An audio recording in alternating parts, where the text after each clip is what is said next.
It's a good exercise. Chucky pissing. So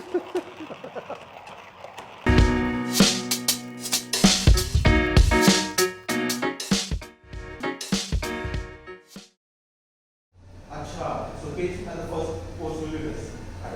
Okay? That way we'll go. We are recording. All right. 2, 3. Hello friends. Today I am at Roastery Coffee House, the hub of most beautiful artisanal coffee in Hyderabad. With me is the musician himself and the master roaster, Nishant Sinha. And today we are going to talk more about fourth wave of coffee. And before knowing what is fourth wave of coffee, I would want Nishant to talk about first wave, second wave and third wave.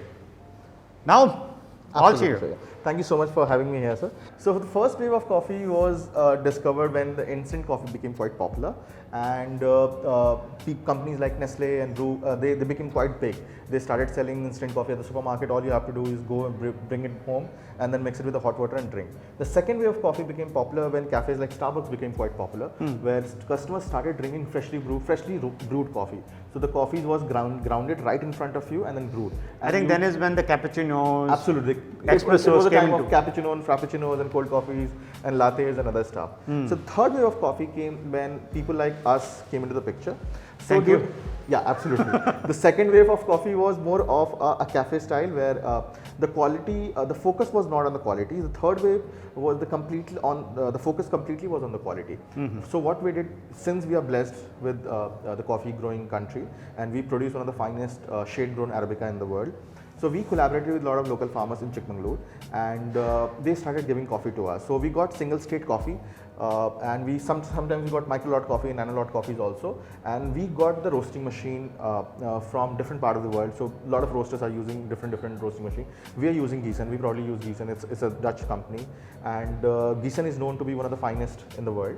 So we bought the roasting machine here, and we got the end-to-end control. So we have coffees, light roast, we have light to medium, we have medium roast, and every coffee is used for a different purpose. Like for pour overs, we mostly use light roast. For espressos, we use medium roast. For cold brews, we use medium roast. So similarly, the focus was more on the coffee and more artisanal coffee. More artisanal coffee, and the farmers came into the picture. So every coffee that you look at on our menu is completely it's giving the details of the entire farmers, like where the coffee comes from, how it is grown, at what altitude, what are the conditions in the farm. So every detailing, like when you drink coffee, we don't say that it is a roastery coffee. We say that this coffee comes from Thogari Uncle State. So when the customer also orders, they name it like, I want Thogari Uncle pour over, or a Mandelkand, or a Mandelkand pour over, or a Balur State pour over, or a Harley State pour over, right, or something like that. Coming to the fourth wave of coffee is very, very important at this point of time, because the audience the customers basically, the guests, I mean the audience, people who brew coffee and drink coffee have become quite knowledgeable, and there are a lot of home brewing happening. So people, as much as they like to go out and drink coffee in the cafes, they also like to brew good cup of coffee at home. Way we brew tea at home and the way we have been brewing filter coffee at home. Similarly, people now wants to brew a good cup of coffee at home. So in the fourth wave, the focus is just not on the roasting, focus is also at the farm level. So coffee, I mean when I say fermentation, it is all natural fermentation. Coffee goes through a lot of fermentation. So the popular fermentation back then was washed, natural, and honey sun dried. This year the Balur State has done a different types of fermentation for us. So carbonic macration is one of the fermentation process, black honey is one of the fermentation process. Then next month we'll have a rum fermentation coffee, whiskey barrel aged coffee, wow, interesting, gin barrel aged coffee. So there are a lot of coffees, different types of processing cupping. It won't taste like a rum, it won't taste like a gin, but it will basically what rum and gin and other things does is it improves the characters of the coffee more. So when you infuse it with the coffee and ferment it, it does when you roast it nicely, it creates its own kind of character profile. So let's say in third wave of coffee, people were tasting chocolates and caramel mostly in the coffee. In fourth wave of coffee, people would taste strawberry, people would taste more berry flavors. Yeah, more berry flavor. People would taste some grapes, spices, soft spices also, nuts also, stone fruits also. So there are a lot of notes that you would get into the fourth wave of coffee, because the focus is at the farm level as well as at the roasting level.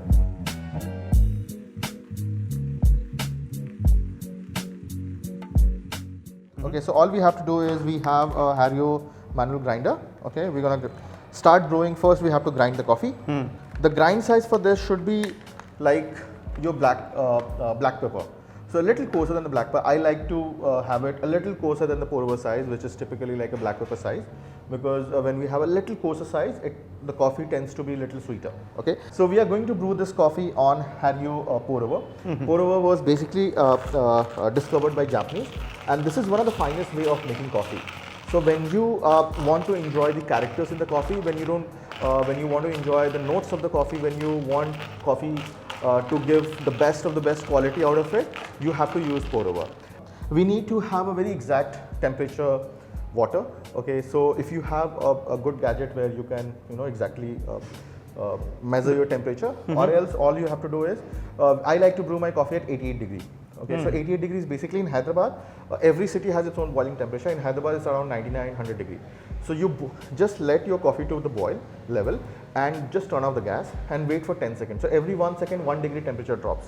Okay. So it will by default come down to 88-90 degree. Fantastic. Yeah. Let's start with the rinsing first. Since it's a paper filter, this will have some kind of paper essence. So when we rinse it nicely, the entire paper essence goes away from this. Paper smell goes away this. Please ensure that you rinse it from top to bottom without doing anything else. Just rinse it very well. So there are two advantages. One, the paper aroma and paper taste goes away from this, and second, it makes your bottom part also warmer. Yeah, so the coffee temperature is maintained quite well. I'm gonna pour my 18 gram of freshly grounded coffee in this. We have to level it nicely so that when you pour water, it's quite even on it. I have a little weighing machine here which gives me the timer as well as everything else. So the recipe is super simple. I use 18 gram of coffee at 88 degree temperature. First we have to do the bloomings just to degas the coffee from it.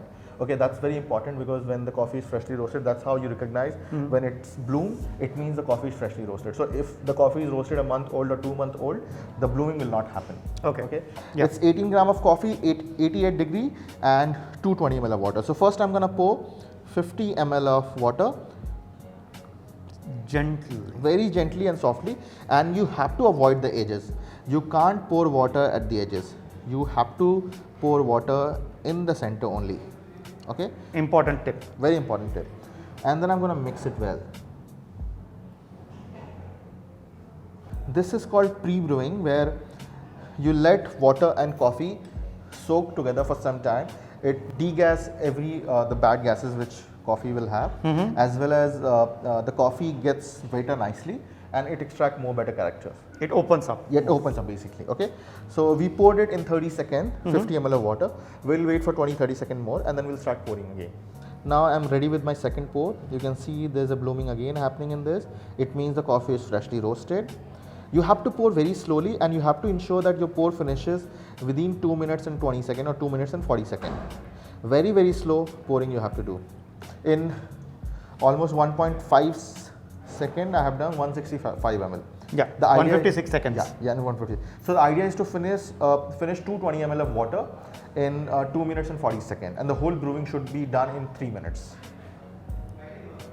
Okay, so the best brew comes in what timings? So I mean, sir, there's no hard and fast rule for this, but since I have roasted this coffee and I know what will go well, I've done the cupping also. For this coffee, I prefer 18 gram of coffee at 88 degree temperature and 220 ml of water, and the entire brewing should be done within 3 minutes. So if it's not happening in 3 minutes, it means you have grounded your coffee very fine. You have to do it more pour. I mean, you have to go more coarser. If the brewing is finishing very faster, it means the grind size is very, very coarse. So you have to balance in between. So just to tweak around, probably 1 or 2 times you will take to understand what exactly is happening. But slowly and gradually you will be able to figure out your own recipe. So my brewing is completely done. So this is the freshly roasted, freshly grounded, home brewed coffee ready. It's a fourth wave of coffee. We use the black honey from Balur state, and let's just smell this first. How does it smell? Very subtle and gives you a nice roasted flavor into it. Yes. And do you smell grapes? Do you smell very subtle, raisin? very berrylicious? Absolutely, absolutely. Look at the color. It doesn't typically look like a coffee color. It looks like a caramel color, basically. So this is what the beauty of the fourth wave coffee is. Lovely. Okay. Now it's time to sip it. Sip it. Let's pour and drink. Good enough. So this recipe was for 1 cup for 220 ml of water, for 220 ml of cup of coffee, and let's just have it. Cheers Cheers for the fourth wave. for the fourth wave, Cheers, audience. for the Indian coffee. Thank you, Nishant, for enlightening me with the fourth wave of coffee along with the audience.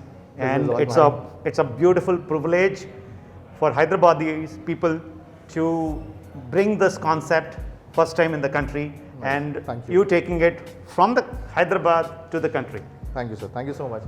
Indeed, it's a lovely pleasure to have you here, and I hope that the audience like the fourth wave of coffee, and they get more involved brewing coffee at home. Like, subscribe, and comment. Yeah, like, subscribe. People have to subscribe यार. इतना effort तो कर रहे हैं हम लोग, कुछ तो कुछ ऑडियंस का भी बनता है. Yeah. You agree, right?